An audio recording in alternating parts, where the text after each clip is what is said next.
नमस्कार दोस्तों। आज हम बात करने वाले अफ्रीका में हाल ही में हुए एक ऐसे ज्वालामुखी विस्फोट की जिसने पूरी दुनिया को चौंका दिया। राख बादल हजारों किलोमीटर दूर तक पहुंचे, फ्लाइट्स पर असर पड़ा और ये सवाल उठने लगा कि आखिर अचानक ये विस्फोट हुआ कैसे। पूरी कहानी आसान भाषा में समझाएंगे तो वीडियो को अंत तक जरूर देखें।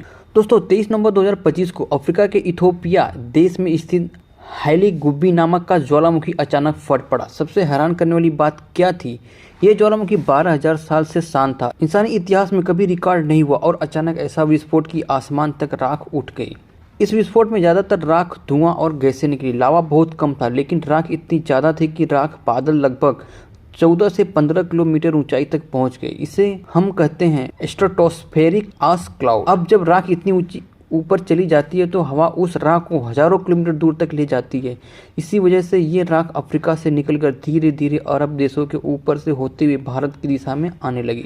आप सोच रहे होंगे अफ्रीका से भारत तक राख कैसे पहुंच गई। दरअसल ज्वालामुखी की राख जेट स्ट्रीम से होकर यात्रा करती है। ये तेज रफ्तार हवाएं होती हैं जिनकी स्पीड 100 से लेकर 150 किलोमीटर प्रति घंटे की होती है। इन्हीं हवाओं ने राख को इथियोपिया से उठाकर 4,500 किलोमीटर दूर भारत के आसमान तक पहुंचा दिया।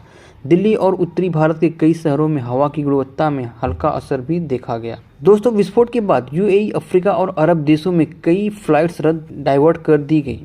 ऐसा क्यों होता है? क्योंकि ज्वालामुखी की राख इंजन के अंदर जाकर उसे ब्लॉक कर सकती है। प्लेन का इंजन बंद भी हो सकता है, इसलिए एयरलाइंस हमेशा राख भरे क्षेत्रों के उड़ान भरने से बचती हैं। सवाल उठता है, क्या ये घटना दुनिया के लिए खतरा है? अभी तक वैज्ञानिकों का कहना है कि यह विस्फोट लोकल था और इसकी राख धीरे धीरे फैलकर कम हो जाएगी। लेकिन ये घटना हमें याद दिलाती है कि अफ्रीका का ईस्ट अफ्रीकन रिफ्ट अभी भी एक्टिव है, जहाँ धरती की प्लेट्स अलग हो रही है। मतलब आने वाले समय में और भी ज्वालामुखी गतिविधियां हो सकती हैं। दोस्तों क्या आपके मन में एक सवाल आ रहा होगा, क्या दुनिया तैयार है? दुनिया के ज़्यादातर देशों में अब ज्वालामुखी निगरानी सिस्टम लगे हैं। सैटेलाइट्स, ड्रोन और सेंसर लगातार जमीन की हलचल को मापते रहते हैं। इथियोपिया वाले विस्फोट के बाद भी डेटा की निगरानी तुरंत बढ़ा दी गई ताकि भविष्य के खतरे का जल्दी अंदाज़ा लगाया जा सके। तो दोस्तों ये थी अफ्रीका के हालिया ज्वालामुखी विस्फोट की पूरी कहानी। क्या हुआ, क्यों हुआ और इसका दुनिया पर क्या असर पड़ा। अगर आपको वीडियो पसंद आया तो लाइक करें, शेयर करें और सब्सक्राइब करना न भूलें। मिलते हैं नेक्स्ट वीडियो में। जय हिंद, जय भारत।